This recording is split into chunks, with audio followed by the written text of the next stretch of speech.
วัสดีครับก็ผมมีความสงสัยว่ากล้องCanon 650D เนี่ยบันทึกวิดีโอแล้วทำไมถึงมีเสียงรบกวนนะฮะอาจจะเป็นเสียงลมผมไม่เช็คว่าจะแก้ทางฮาร์ดแวร์ได้หรือเปล่าแต่ถ้าจะลองตัดเสียงลมนะฮะมันก็มีวิธีอยู่นะครับเพื่อพิสูจน์ว่าเป็นเสียงลมที่เข้าไปทางไมโครโฟนหรือเปล่าถ้าเราสามารถควบคุมตัวกล้องให้อยู่ในสภาวะที่ปิดเราก็จะรู้ว่าเป็นเสียงลมหรือเปล่านะครับไม่ใช่ปัญหาอื่นนะฮะเพราะฉะนั้นถ้าเราอยู่ในห้องที่ปิดสนิทจริงๆเหมือนห้องสตูดิโอปัญหาเรื่องเสียงลมก็จะหายไปผมก็อยากเช็คว่าจริงหรือเปล่าเอาละเราจะมาทำห้องสตูดิโอกันดูนะครับสำหรับตัวกล้องอันนี้ครับกระมังนะฮะกระมังผมจะลองครอบไปที่ตัวกล้องดูนะฮะปิดเลยนะฮะปิดเลยแล้วดูว่ามีเสียงลมกระซิบเข้าไปหรือเปล่าเหมือนที่ผมพูดอยู่เนี่ยก็จะมีเสียงลมหรือเสียง noise นะครับเสียงรบกวนนะฮะแล้วก็ต้องหาโปรแกรมตัดเสียงรบกวนออกนะแต่ก่อนอื่นผมอยากรู้ว่าเป็นเพราะเสียงลมหรือเปล่านะฮะก็เลยทดสอบด้วยนี่แหละครับกระมังนะฮะจะครอบแล้วนะครับ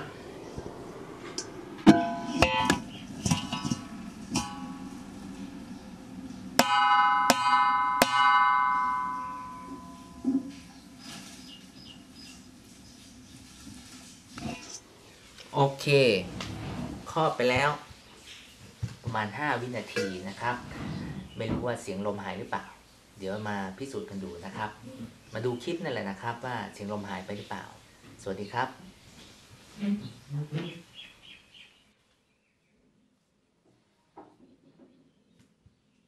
สวัสดีครับ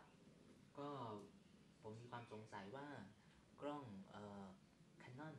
650D เนี่ยบันทึกวิดีโอแล้วทำไมถึงมีเสียงรบกวนนะฮะอาจจะเป็นเสียงลมผมไม่เช็คว่าจะแก้ทางฮาร์ดแวร์ได้หรือเปล่าแต่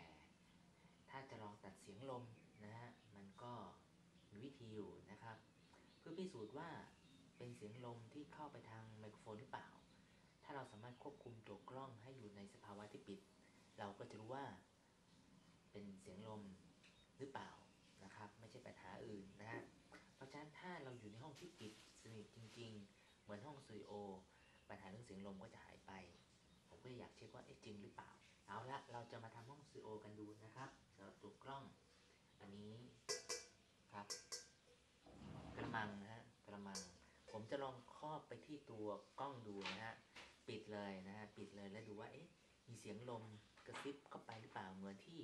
ผมพูดอยู่เนี่ยก็จะมีเสียงลมหรือเสียง noise นะครับเสียงรบกวนนะฮะแล้วก็ต้องหาโปรแกรมตัดเสียงรบกวนออกนะแต่ก่อนอื่นผมอยากรู้ว่าเป็นเพราะเสียงลมหรือเปล่านะฮะก็เลยทดสอบด้วยนี่แหละครับกระมังฮะ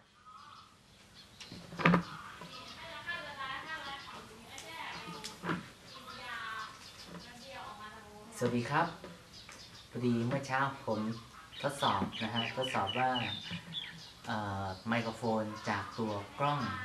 Canon EOS 650D เนี่ย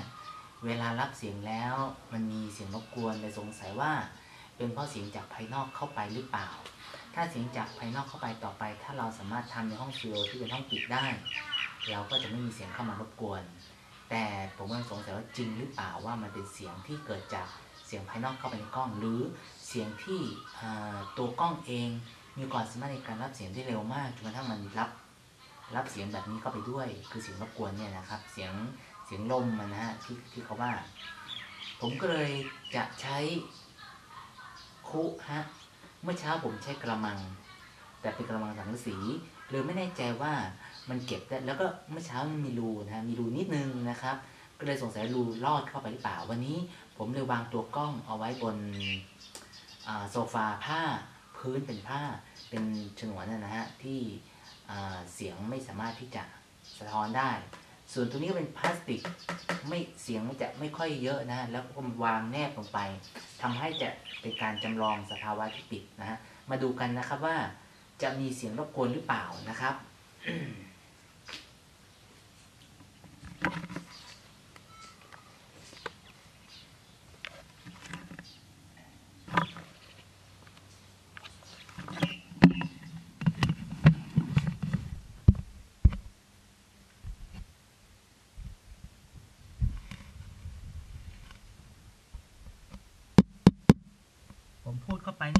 ยินหรือเปล่านะครับที่อยู่ในตัวกล้องนะฮะแต่ตัวนี้ปิดหมดนะฮะไม่มีรูให้เสียงเข้าไปแน่นอนนะครับรูอากาศธรรมดานะฮะรูอากาศธรรมดาไม่เข้านะครับเอาละผมจะลองยกคุพลาสติกแล้วนะครับ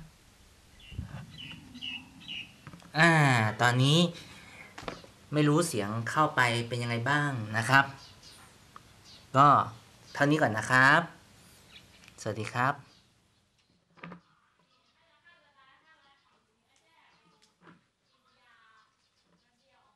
สวัสดีครับพอดีเมื่อเช้าผมทดสอบนะฮะทดสอบว่าไมโครโฟนจากตัวกล้อง Canon EOS 650D เนี่ยเวลารับเสียงแล้วมันมีเสียงรบกวนเลยสงสัยว่าเป็นเพราะเสียงจากภายนอกเข้าไปหรือเปล่าถ้าเสียงจากภายนอกเข้าไปต่อไปถ้าเราสามารถทำในห้องสตูดิโอที่เป็นห้องปิดได้เราก็จะไม่มีเสียงเข้ามารบกวนแต่ผมกำลังสงสัยว่าจริงหรือเปล่าว่ามันเป็นเสียงที่เกิดจากเสียงภายนอกเข้าไปในกล้องหรือเสียงที่ตัวกล้องเองมีความสามารถในการรับเสียงได้เร็วมากจนกระทั่งมันรับเสียงแบบนี้เข้าไปด้วยคือเสียงรบกวนเนี่ยนะครับเสียงลมมันนะฮะที่เขาว่าผมก็เลยจะใช้คุฮะเมื่อเช้าผมใช้กระมังแต่เป็นกระมังสังกะสีเลยไม่แน่ใจว่ามันเก็บได้แล้วก็เมื่อเช้ามันมีรูนะฮะมีรูนิดนึงนะครับก็เลยสงสัยรูลอดเข้าไปหรือเปล่าวันนี้ผมเลยวางตัวกล้องเอาไว้บนโซฟาผ้าพื้นเป็นผ้าเป็นฉนวนนะฮะที่เสียงไม่สามารถที่จะสะท้อนได้ส่วนตัวนี้